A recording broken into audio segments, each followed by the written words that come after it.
रविवार 17 दिसंबर 2023, आगमन का तीसरा रविवार।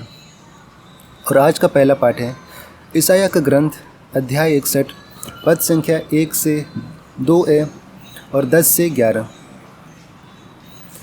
प्रभु का आत्मा मुझ पर छाया रहता है, क्योंकि उसने मेरा अभिषेक किया है।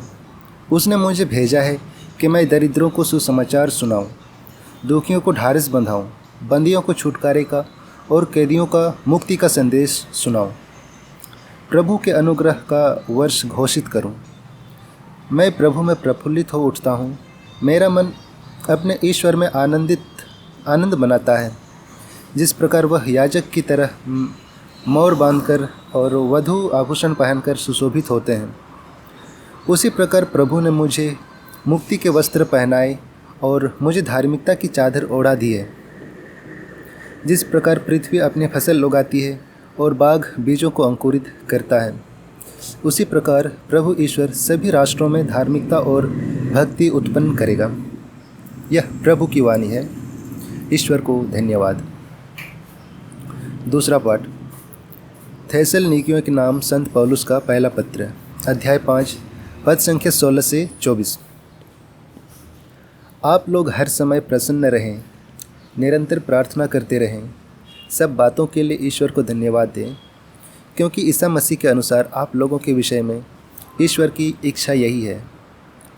आत्मा की प्रेरणा का दमन नहीं करें और भविष्यवाणी के वरदान की उपेक्षा नहीं करें, बल्कि सब कुछ परखें और जो अच्छा हो उसे स्वीकार करें।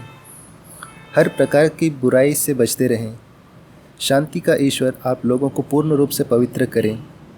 आप लोगों का मन, आत्मा तथा शरीर हमारे प्रभु ईसा मसीह के दिन निर्दोष पाए जाएं। ईश्वर यह सब कराएगा, क्योंकि उसने आप लोगों को बुलाया और वह सत्य प्रतिज्ञा है। यह प्रभु की वाणी है। ईश्वर को धन्यवाद। और आज का सुसमाचार है संत योहन के अनुसार, अध्याय 1 पद संख्या 6 से 8 और 19 से 28। ईश्वर को भेजा हुआ योहन नामक मनुष्य प्रकट हुआ। वह साक्षी के रूप में आया, जिससे वह ज्योति के विषय में साक्ष्य दे और सब लोग उसके द्वारा विश्वास करें। वह स्वयं ज्योति नहीं था, उसे ज्योति के विषय में साक्ष्य देना था। जब यहूदियों ने यरूशलेम के याजकों और लेवियों को योहन के पास यह पूछने भेजा कि आप कौन हैं, तो उसने यह साक्ष्य दिया। उसने स्पष्ट शब्दों में यह स्वीकार किया कि मैं मसीह नहीं हूँ। उन्होंने उससे पूछा, तो क्या आप एलियस हैं? उसने कहा, मैं एलियस नहीं हूँ। क्या आप वह नबी हैं? उसने उत्तर दिया, नहीं। तब उन्होंने उससे कहा, तो आप कौन हैं? उन्होंने हमें भेजा, हम उन्हें कौन सा उत्तर दें? आप अपने विषय में क्या कहते हैं? उसने उत्तर दिया, मैं हूँ, जैसा कि नबी ईसायास ने कहा है, निर्जन प्रदेश में पुकारने वाले की आवाज़, प्रभु का मार्ग सीधा करो। जो लोग भेजे गए हैं वे फरीसी थे। उन्होंने उससे पूछा, यदि आप ना तो मसीह हैं, ना एलियस और ना वह नबी, जो बपतिस्मा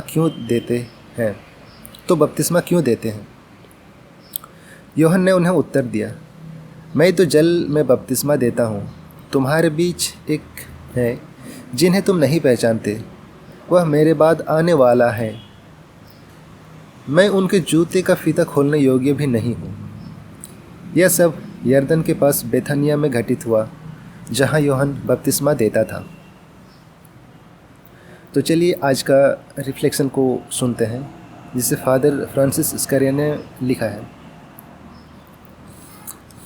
आज फिर से एक बार सुसमाचार संत योहन बपतिस्ता की भूमिका का वर्णन करता है।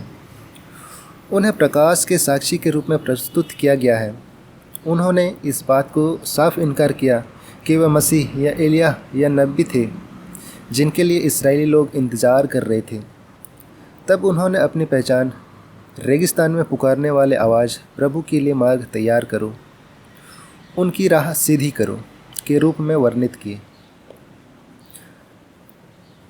मनोवैज्ञानिकों के अनुसार जब कोई अपनी पहचान को सही ढंग से जानने लगता है तब उसका आत्मसम्मान बढ़ता है और उसकी चिंता कम होती है। कभी कभी हम देखते हैं कि लोग दूसरों को प्रभावित करने तथा लोकप्रिय बनने के लिए खुद को गलत तरीके से पेश करते हैं। संत यूहन्ना बपतिस्ता एक विनम्र व्यक्ति थे। मसीह के विषय में यूहन्ना अध्याय 3:30 में वे कहते हैं, यह उचित है कि वे बढ़ते जाएं और मैं घटता जाऊं। वे लोकप्रियता नहीं चाहते थे, वे बस इस जीवन में उन्हें सौंपे गए कार्य को पूरा करना चाहते थे और वे उसे पूरा करके वे इस दुनिया से चले गए।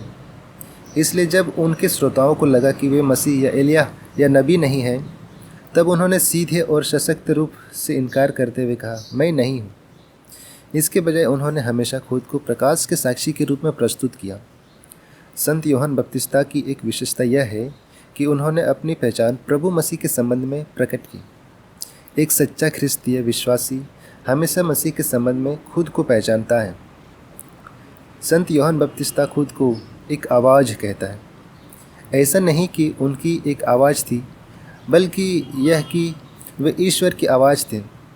उनका पूरा अस्तित्व लोगों को पश्चाताप करने और हृदय परिवर्तन करने के लिए रेगिस्तान में निमंत्रण देने वाले ईश्वर की आवाज़ है।